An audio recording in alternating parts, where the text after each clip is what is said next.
आपके सामने आज दानिश साबरी साहब बैठे हैं। So Danish, welcome to the clinic. Thank you so much. Iqbal Afzal Sabri मतलब साबरी ब्रदर्स, जो इंडिया के सबसे पहले साबरी ब्रदर्स थे, वो मेरे डैडी थे। तेरी जवानी बड़ी मस्त मस्त है।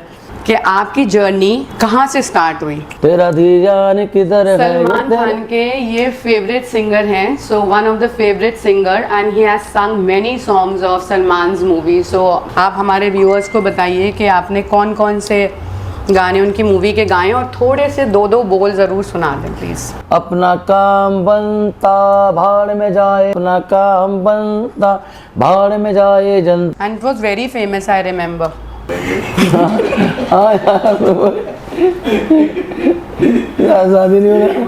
सो hi, welcome to candid canvas once again. आज जो शख्सियत हमारे साथ बैठी हैं वो शायद किसी तारुफ की मोहताज नहीं है, and he has made his name in the entire Bollywood as a singer. So let's welcome him to Luxury Aesthetics. So Danish, welcome to the clinic. मेरा आपसे सबसे पहला सवाल ये है कि आपकी जर्नी कहाँ से स्टार्ट हुई? बॉलीवुड का सफ़र काफ़ी लंबा होता है, इट्स नॉट दैट ईजी, तो आपने उसे कैसे कवर किया? हमारा ये रहा कि हमारे जो घर का माहौल था शुरू से ही, क्योंकि मैं आपको बता दूं, मेरे वालिद इकबाल साबरी साहब, चचा जान अफजाल साबरी, तो इकबाल अफजाल साबरी मतलब साबरी ब्रदर्स, जो इंडिया के सबसे पहले साबरी ब्रदर्स थे, वो मेरे डैडी थे। उनके बाद अभी बहुत सारे साबरी ब्रदर्स हो गए, मतलब अब तो गिनती नहीं है, इतने साबरी ब्रदर्स हैं। तो उनके आपने गाने सुने होंगे, तेरी जवानी बड़ी मस्त मस्त है, जो सलमान खान, सलमान भाई और साजिद भाई, रवीना टंडन वाला नहीं, तेरी जवानी बड़ी मस्त मस्त है, ये प्यार कैसे डरना गया। ओके, हाँ, तेरी जवानी बड़ी मस्त मस्त है, वो गाना था। उसके बाद मतलब ये तो उनके बहुत बाद में गाना आया था, उससे पहले उन्होंने काफ़ी बॉलीवुड में गाया था। तो हमें ये भी मतलब एक हमारे लिए अच्छा रहा कि हमारे घर से ही सब लोग शुरू से ही, साजिद भाई सर मेरे मामा के लड़के थे, और शबाब साबरी मेरे बड़े भाई, वो ऑलरेडी इंडस्ट्री में काम कर रहे थे। तो इसलिए ये थोड़ा सा ये रहा कि अपने को जल्दी थोड़ा चांस मिला, और चांस मिलना एक बड़ी बात नहीं है, आप ये घर की बात हो या बाहर की बात हो, उसके बाद आपका काम आपको आगे लेके जाता है। बिल्कुल। तो अल्हम्दुलिल्लाह जब मैंने गाना लिखा, सबसे पहला गाना लिखा मैंने अपना काम बनता भाड़ में जाए जनता। उसके बाद कौन सी मूवी का था ये जय हो, सलमान खान के लिए था। उसके बाद आया पलट तेरा ध्यान किधर है, तेरा हीरो इधर है, मैं तेरा हीरो का गाना, तेरा ध्यान किधर है। सलमान खान के ये फेवरेट सिंगर हैं, so one of the favourite singer and he has sung many songs of Salman's movie. So आप हमारे व्यूअर्स को बताइए कि आपने कौन कौन से गाने उनकी मूवी के गाए और थोड़े से दो बोल ज़रूर सुना दें प्लीज़। मैंने सलमान भाई के लिए सबसे पहले मेरी जो लाइफ का गाना था वही सलमान भाई के लिए था, वो मैंने लिखा था, अपना काम बनता भाड़ में जाए जनता, गूंगे बहरों की नगरी कौन किसी की सुनता, अपना काम बनता भाड़ में जाए जनता, ये पहला गाना था मेरा, and it was very famous, I remember. उसके बाद मेरी ये स्टार्ट हुआ सफ़र। इस सफ़र में मैंने बहुत सारे गाने लिखे, जो लिखे हुए मेरे सुपर हिट हुए, जैसे पलट तेरा ध्यान किधर है, तेरा हीरो इधर है, बहुत बड़ा गाना था। वरुण धवन की ये फर्स्ट मूवी थी, ये सेकंड मूवी थी, तो ये हमारा बहुत बड़ा गाना हिट हुआ था। आप लोगों ने सुना भी होगा, तेरा ध्यान किधर है, ये तेरा हीरो इधर है, तेरा धी। उसी का एक दूसरा गाना था, मेरी जहाँ तेरा यूं मुस्कुराना तो गलत बात है, वो भी बड़ा हिट हुआ था।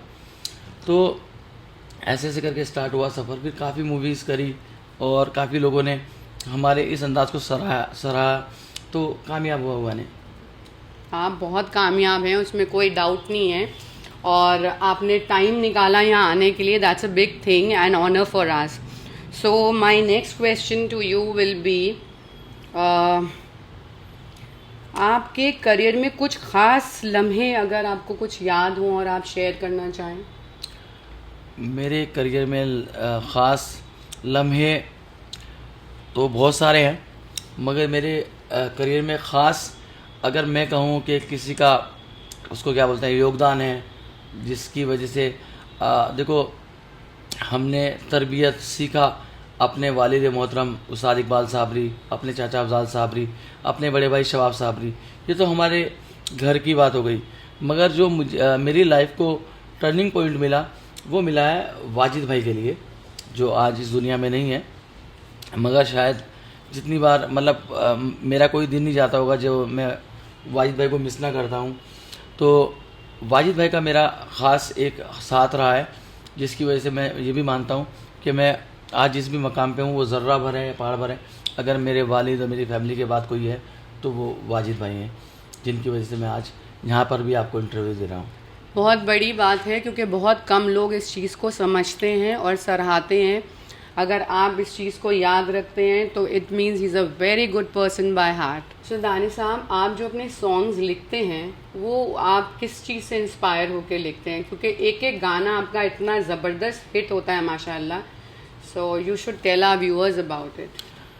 देखिए, ये मतलब ये मैं खुद नहीं समझ सकता कि मैं कैसे लिखता हूँ। और मैंने अभी तक कभी किसी गाने के लिए, जितने भी मेरे गाने हिट हुए हैं या वो तो मैंने कभी ये सोचा नहीं कि मुझे ऐसा लिखना है, ऐसा लिखना है। मतलब मेरा मानना यह है कि मुझे लगता है जैसे कोई एक आमद है जो दिमाग में आती है, और एक मैं हमेशा खुश रहने वाला लड़का हूँ, मस्ती करने वाला लड़का हूँ, तो मैं हमेशा इस मूड में रहता था। और इसी में मैंने जो भी लिखा, बहुत कम चीज़ें हैं जो मैंने सोच के लिखी। जैसे मैंने कुछ गज़लें लिखी तो बड़ी सोच के लिखी। मगर ये मूवी के गाने अगर किसी ने थॉट्स दिया कि हमें ऐसा गाना चाहिए, जैसे हमने काम स्टार्ट किया। मेरा एक मूवी थी मुन्ना माइकल, उसमें गाना बहुत बड़ा हिट हुआ था। वो मतलब 1 बिलियन क्रॉस कर चुका है यूट्यूब पर। वो आपने सुना होगा। मेरी शांति भन करती है, डे नाइट ये कॉल करती है, कभी शॉपिंग कराओ कभी मूवी दिखाओ, मेरे सर का दर्द बनती है, ये मेरी वाली डिंग डंग डिंग डंग डिंग डंग डिंग डंग डिंग डंग करती है। इसके कंपोजर है जावेद मोहसिन। तो ये मैंने जब उन्होंने मुझे बताया कि ऐसी ऐसी सिचुएशन है, तो मतलब मुझे खुद नहीं पता चला कि 5-7 मिनट के अंदर हमने ये मुखड़ा क्रैक कर दिया था। तो मुझे तो लगता नहीं कि मैं बहुत ज़्यादा डीप जाता हूँ। सारे सॉन्ग्स फुट टैपिंग सॉन्ग्स हैं, like you don't need any background music also. कोई सो भी रहा होगा या किसी का मूड ऑफ होगा या कोई उदास होगा तो आपके सॉन्ग सुन के I guess. Thank you. So Danish भाई, आपका सबसे बोल्ड सॉन्ग आपने कोई लिखा हो? नहीं, ऐसा मैंने कोई गाना नहीं लिखा, मगर मतलब मेरे जो गाने मैंने लिखे हैं वो सभी बोल्ड हैं। तकरीबन ऐसा लगता है मुझे।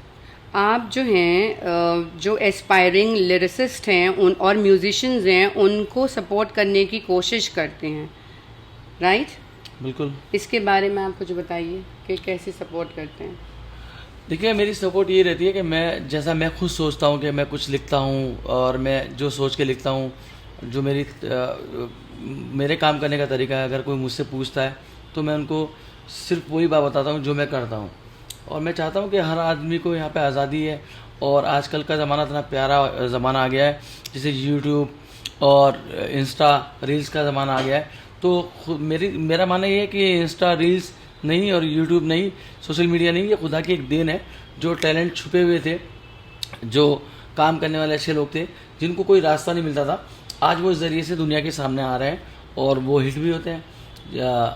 एक शेर है कि कदरदा हर जगह मैसर है, आदमी में कोई कमाल तो हो। तो जिसमें कमाल है वो सामने आता है ज़रूर।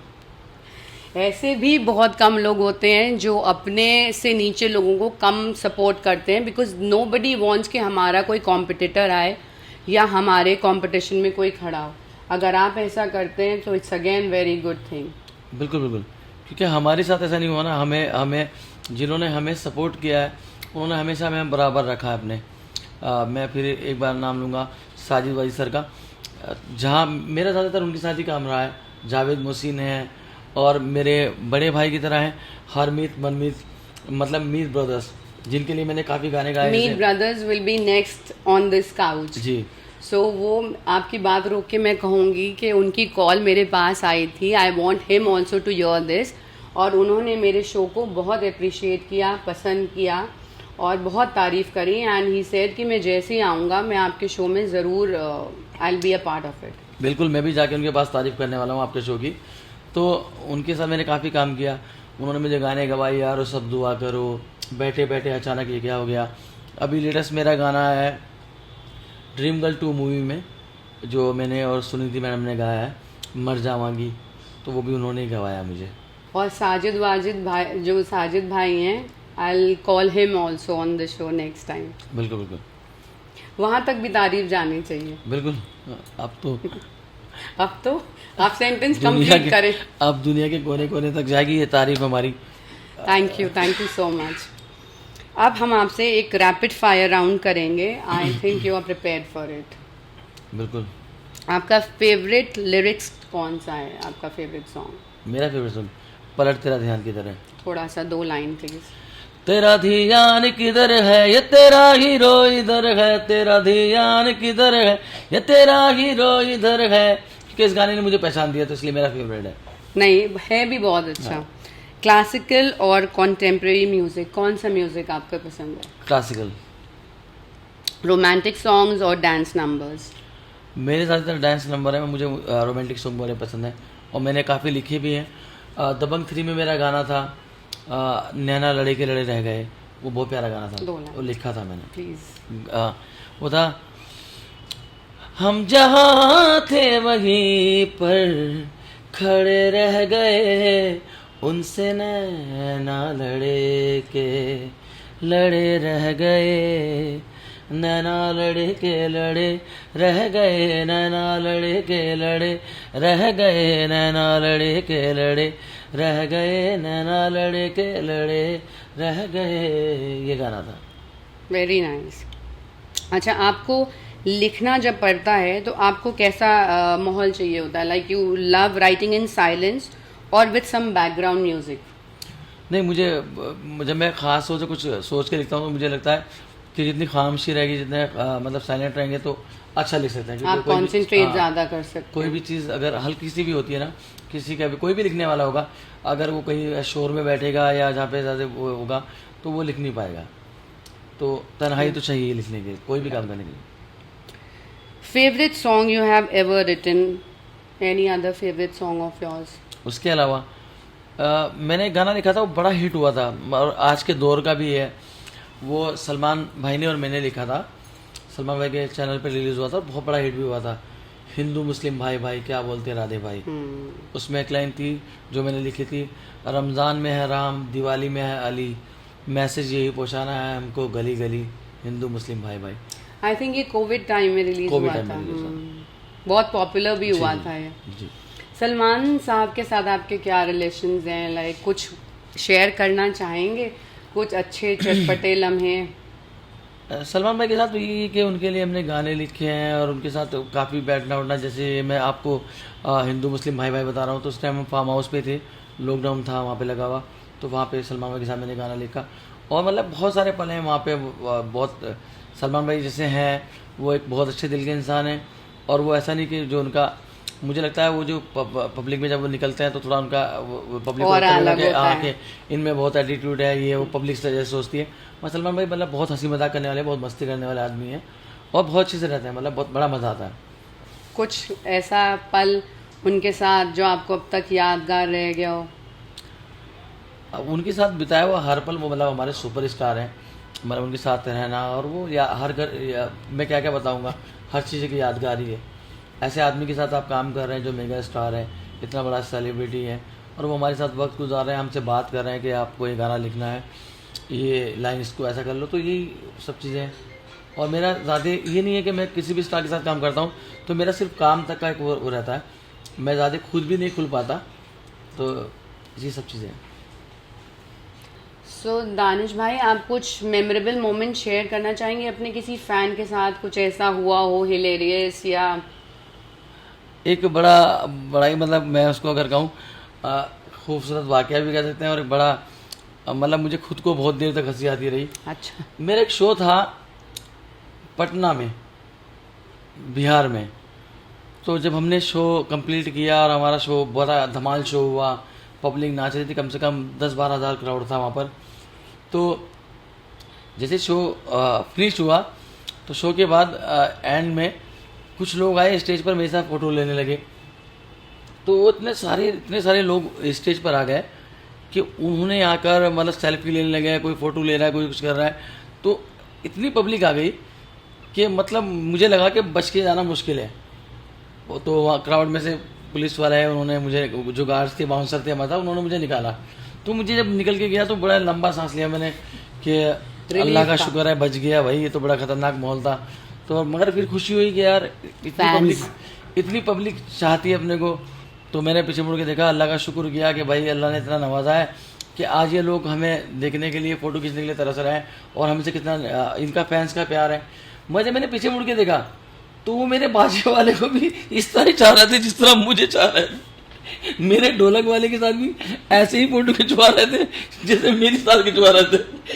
तो मैंने कहा इसमें कोई नई बात नहीं है, जो तेरे साथ हुआ उसी का हादसा समझ के भूल जा। तो ये हादसा आपके साथ हुआ? जी जी, वाकई हंसने वाली बात है।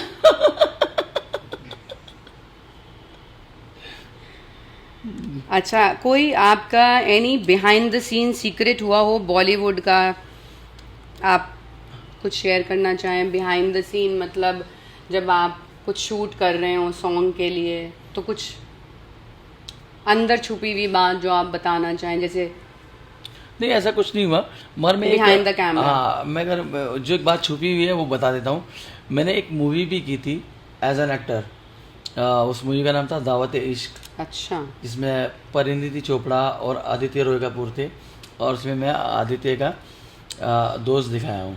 यशराज की मूवी थी, वो मैंने उसमें एज एन एक्टर काम दिया था। मुझे एक्टिंग के लिए बहुत ऑफर मिले, बहुत काम मिले, वहाँ मुझे लगा कि जो काम अपना जो हम कर सकते हैं वही करें तो बेस्ट। तो आपका क्या रोल था उसमें? मैं आदित्य का दोस्त था उसमें। अच्छा। आदित्य रॉय कपूर का। दावत इश्क तो हमने देखी है। हाँ, उसमें है ना, अब दोबारा से देखनी पड़ेगी। हाँ, मतीन। उस टाइम मैं थोड़ा पतला भी था, तो आपको इसलिए पहचाने में भी नहीं आ रहा होगा। अब आप आ गए ना लग्जरी एस्थेटिक, तो यहाँ पे सारे सॉल्यूशंस हैं। बिल्कुल बिल्कुल। सो आप 1-2 सिटिंग में ऐसे ही स्लिम हो जाएंगे दावत इश्क की तरह। बिल्कुल बिल्कुल, मैं खुद चाहता हूँ। अब मुझे यहाँ आपके क्लिनिक में आने के बाद मतलब बहुत अच्छा लगा। मैं हालांकि कल ही यूएस से आया हूँ, मुझे इंटरव्यू में आना था यहाँ पर। मैं जब यहाँ पर आया क्लिनिक में, तो क्लिनिक में आने के बाद मेरी सारी थकान उतर गई। मतलब मुझे ऐसा लग रहा है, और क्लिनिक देख के मुझे ऐसा लग रहा है कि मैं शायद अभी भी यूएसए में ही हूँ, मैं अमेरिका में कहीं बैठा हूँ। आपको जो हमने जेट लैग का आईवी दिया, तो उससे आपको इम्प्रूवमेंट लगा? वो बहुत, जो जैसे आपको नींद आ रही थी बहुत, वो बहुत कमाल था, बहुत कमाल था, वाकई काबिल तारीफ था। अब आप नेक्स्ट टाइम जब भी आए किसी भी टूर से, तो पहले लग्जरी होते हुए जाएं। बिल्कुल बिल्कुल। तो आपने अपने करियर में कोई चैलेंज एक्सेप्ट किए हैं अब तक? बिल्कुल बिल्कुल। मैं कहूँ कि ज़िंदगी हर कदम एक नई जंग है। तो मेरा शुरू से ही रहा, मैं अपने आप को चैलेंज देता हूँ कि मेरा जो पिछला गाना है अगर वो हिट हुआ है, तो मुझे अगला गाना ऐसा लिखना कि वो सुपर हिट हो। और मुझे लगता है कि सबको ही अपने जीवन में जो भी किसी भी काम में कहीं पे भी काम कर रहा है, उसको चैलेंज देना चाहिए, और अपने किसी और को ना चैलेंज देकर अपने आप को चैलेंज देना चाहिए कि आज हमने इतना अच्छा किया है। आईने के सामने भी खड़े होकर चैलेंज देना चाहिए कि आज मैं इतना अच्छा लग रहा हूँ, कल इससे और अच्छा लगूंगा, इससे और बेहतर बन के आऊँगा। बिल्कुल सही कहा आपने, क्योंकि आपको अपने से ही कंपटीशन करना चाहिए, और किसी और से you should not look at others, और अपना कंपटीशन खुद, अपना कॉम्पिटिटर आप खुद ही बनिए। बेशक। तो दानिश भाई, आपकी पैदाइश कहाँ की है? आपका फैमिली बैकग्राउंड? मेरी पैदाइश है देवबंद, ज़िला सहारनपुर, और सहारनपुर में परवरिश मेरी सहारनपुर में हुई है। सहारनपुर से मेरा नानका था, पूरा नानका, मेरी फैमिली, और मेरी मम्मी सहारनपुर से थी, तो वहाँ पे हमारी परवरिश हुई। फिर उसके जब मेरी एज 18-19 साल की थी, फिर हम मुंबई चले गए। मुंबई में फिर वहाँ से बॉलीवुड का सफ़र हमने तय किया। तो दानिश साहब, आप ये बताइए कि इतने बिजी स्केड्यूल के बावजूद आप अपनी स्किन की कैसे केयर करते हैं, और आप अपने स्किन को कैसे पैम्पर करते हैं? क्योंकि हमारे व्यूअर्स ये ज़रूर जानना चाहेंगे, क्योंकि ये इंटरव्यू एक स्किन क्लिनिक में हो रहा है। So it's all about your skin. देखिए, मैं बताऊं, मतलब मैंने कभी ये बड़ा हमारे लिए बड़ा मुश्किल हो जाता है। जो जैसे मेल सिंगर रहता है, बहुत सारे लोग करते हैं, बहुत सारी चीज़ें यूज़ करते हैं, मगर एक हमारा शुरू से एक हम सूफी सिंगर हैं, तो ये सब चीज़ें नहीं था। मगर मुझे आपके क्लिनिक में LA में आके मिला है कुछ प्रोडक्ट्स वगैरह, जो मैं अगली यूज़ करने चालू करूँगा। मुझे उससे काफ़ी फ़ायदा लग रहा है। और आपको हमारा CS भी बहुत पसंद आया, जिससे फैट फ्रीजिंग है, और वो आपके लिए बहुत ही हेल्पफुल रहेगा ताकि आप बिल्कुल। नेक्स्ट मूवी में एकदम स्लिम ट्रिम पहले जैसे हो बिल्कुल जाएं। बिल्कुल बिल्कुल। सो आप अपने कुछ फ्यूचर कोलैबोरेशंस के बारे में बताएं, क्योंकि हमारे व्यूअर्स मुझे लगता है बहुत बेताबी से इंतज़ार कर रहे होंगे कि अब उनको- आपके फर्दर प्रोजेक्ट्स क्या हैं। उनकी बेताबी के लिए बोलूँगा थोड़ा सा वेट करना पड़ेगा, क्योंकि हमारे काफ़ी मूवीज़ जो अभी 2025 में 2025 में और अभी इस साल के एंड में हमारी काफ़ी बड़ी बड़ी मूवीज़ आने वाली हैं, मगर मैं अभी उनका नाम नहीं ले सकता क्योंकि ये रिवील नहीं कर सकते रिवील आप। नहीं कर सकते, उसको छुपा के रखना पड़ता है। तो काफ़ी मूवीज़ हैं जो अभी आने वाली हैं बड़े बड़े स्टार्स के साथ, तो इंशाल्लाह आएंगी तो छाएंगी, और जब बिल्कुल आएंगी तो खुद छाएंगी ही इंशाल्लाह, बताएंगी एंड यू विल रॉक इंशाल्लाह। As usual. और maybe I can also work with him in future album, जो हम लोगों का काफ़ी दिन से ये प्लान बिल्कुल। चल रहा है, तो हाँ, सॉन्ग ये- इनका होगा। हाँ, ये बताना ज़रूरी है कि अभी मैं मैम के साथ एक गाना कर रहा हूँ, और हमारा काफ़ी दिन से प्लानिंग था, उस सिलसिले में भी हमारी बात काफ़ी दिन से चालू थी। एक हम बहुत ही सुपरहिट गाना कर रहे हैं साथ में, तो उसमें मैडम आएंगी, और माशाल्लाह टैलेंट की तो कोई कमी नहीं है, मैडम बहुत अच्छे एक्टर्स हैं, तो मैंने वो गाना लिखा है और मैं गा रहा हूँ। इंशाल्लाह जल्दी हम लोग धमाल करने वाले हैं। So it's a big thing for me, and मैं फिर से आपका शुक्रिया अदा करना चाहूँगी, तहे दिल से पूरा लग्जरी एस्थेटिक आपका शुक्रिया अदा कर रहा है, as you have taken out time from your busy schedule and you have been a part of this talk show. Thank you so much. So before ending our show, जैसा हमारा usual routine है, हम आपसे इस पे sign कराएंगे, और please कुछ साइन करके दीजिए लग्जरी एस्थेटिक के लिए, ताकि ये हमारी शेल्फ पे हमेशा आपकी याद बन कर रहे।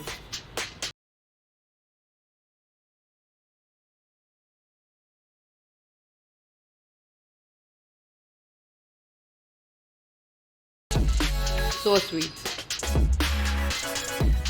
सो ये लग्जरी एस्थेटिक की तरफ से आपको, क्योंकि आपने रैपिड फायर राउंड बहुत अच्छे से पूरा किया, thank you so much. so a token from luxury. Thank you for gracing the show once again, and stay tuned for the next.